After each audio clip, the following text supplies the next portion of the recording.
Muy buenas noches. Mi nombre es José Benigno Rojas y esto es Justicia Social. Para hoy tenemos un programa realmente de gran expectativa e interés para toda nuestra gente. La Iglesia estrena un nuevo sucesor de San Pedro. Después de la controversial renuncia de Benedicto XVI al cargo de pastor de la Iglesia Católica, el cardenal Bergoglio, un argentino perteneciente a la Orden de la Compañía de Jesús, ha resultado el nuevo sucesor de San Pedro contra todos los pronósticos. Definitivamente, de la elección del cardenal Bergoglio para esta importante rectoría al frente de la Iglesia Católica, se pueden desprender algunos aspectos de interés, que inclusive tendrán gran repercusión en nuestra iglesia venezolana. Es que es la primera vez que un pastor latinoamericano es ungido por la curia romana. Como bien saben, América Latina y África, por ser los continentes más recientes en el proceso histórico de la evangelización, son los que han tenido menos cardenales y nunca antes en la historia un latino había sido designado como papa. La mayoría, siempre predominante, han sido los europeos. Lo segundo y más controversial aún es que este cardenal pertenece a la Orden de la Compañía de Jesús, la antigua Orden de los Soldados de Cristo, fundada por San Ignacio de Loyola hace más de 500 años y que en su camino histórico han sido objeto de muchas polémicas dentro de la Iglesia Católica por sus opciones más fundamentales y la identificación que ha hecho esta orden dentro de la Iglesia Católica al llamado movimiento de la teología de la liberación, que propone un desafío a la Iglesia universal, ser una iglesia pobre para los más pobres. Veamos en la opinión del obispo auxiliar de Caracas, Monseñor Fernando Castro, qué significa esta designación del nuevo Papa. Papa, obispo de Roma, sumo pontífice de toda la Iglesia, Francisco.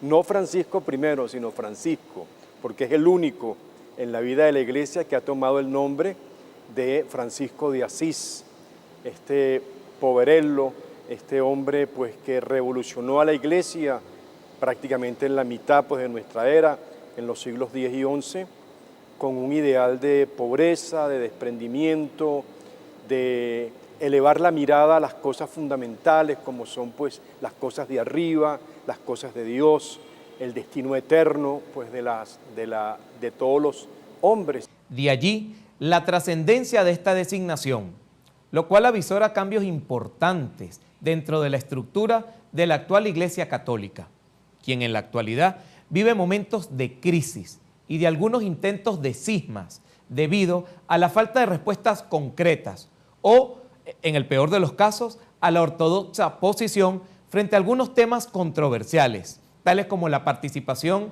de la mujer en los ritos, el polémico celibato y el voto de castidad, el diálogo ecuménico con otras iglesias y los candentes temas de eutanasia, homosexualidad, aborto, entre otros. Pero veamos, ¿será que esta designación del Papa Francisco traerá cambios para la Iglesia Católica frente a estos temas? Escuchemos la opinión de nuestros invitados. La homosexualidad es un problema social. Un problema que yo no diría, lo digo ahora en alto y me digo a mí misma, no es un problema social, es un hecho social. Es un hecho, lo que pasa es que estamos acostumbrados a verlo como problema y uno mismo, dentro de la iglesia, como persona, tiene uno mismo que cambiarse y no decir en alto que es un problema, es un hecho social, es una posibilidad de vida.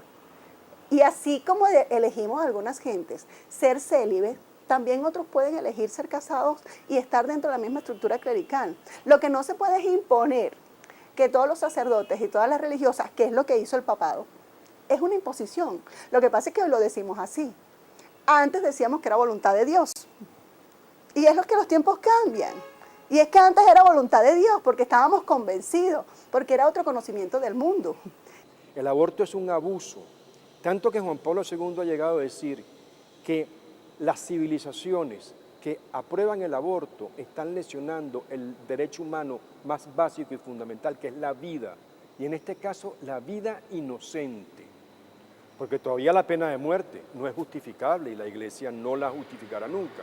Pero al fin y al cabo, cuando se condena a muerte a una persona en un Estado de Derecho, vamos a decir, normal, ha hecho acciones que puedan merecer la muerte. Pero una criatura que está en el seno de su madre no tiene ninguna culpa, es digna de amor y de compasión en todo momento. Ya el Papa Francisco, buscando la coherencia con sus ideales y con sus prácticas, no usa el famoso anillo de oro, no es amigo de los gastos ostentosos y predica la sencillez como una virtud del corazón. Pero el problema no es el Papa, el problema va a ser el papado, es decir, la institución dentro de la cual Francisco va a ejercer su rectoría. Habrá que ver si su carisma logra imponer sus opciones frente a las posiciones más conservadoras que se congregan cada día en la curia romana. Para Venezuela, esta firme intención de hacer realidad una iglesia pobre y para los pobres se convierte sin duda alguna en una buena nueva, propia del Evangelio de Jesús. Es una buena noticia que desafía a la actual autoridad de la Iglesia latinoamericana y a la venezolana, quienes en sus documentos pastorales que hemos reconocido históricamente, tales como Medellín, Puebla, Santo Domingo y más recientemente Aparecida, son contestes en coincidir y en ratificar la opción por los pobres como el camino de la Iglesia Católica en América Latina. Pero no es menos cierto que en muchas de sus prácticas se observa un divorcio sustentable entre lo escrito y la praxis de la Iglesia liberadora. También hay que observar y destacar que casualmente este vuelco, estos nuevos signos que se están desarrollando dentro de la Iglesia Católica, ponen a América Latina en el ojo del huracán, justo en un momento donde políticamente los pobres han cobrado una relevancia histórica y trascendental, gracias al proceso socialista iniciado y liderado por el presidente fallecido Hugo Chávez Frías y que se ha propagado ya por varios países de la región latinoamericana. Escuchemos cuál es el sentir de la gente, el ciudadano de a pie sobre esta designación del Papa Francisco y qué expectativas tiene para nuestro pueblo venezolano y para la Iglesia venezolana. Para los católicos practicantes del mundo, que nuestro máximo representante sea de Argentina, de Latinoamérica, pues nos tiene que llenar de muchísimo gozo, de muchísimo orgullo. Esperemos que sea para bien para nuestro pueblo, como es de habla hispana y eso, pues que haya un cambio pues, hacia Latinoamérica. Que no se convierta en el Papa que tiene la capa. Que no se convierta en el Papa que controló la teología de la liberación, por ejemplo. Para analizar estos temas, tendremos en nuestro programa al párroco de la Iglesia San Francisco. Él es el padre Numa Molina, un sacerdote jesuita de muchos años de camino y de experiencia, perteneciente a esta misma orden de la Compañía de Jesús del Papa Francisco.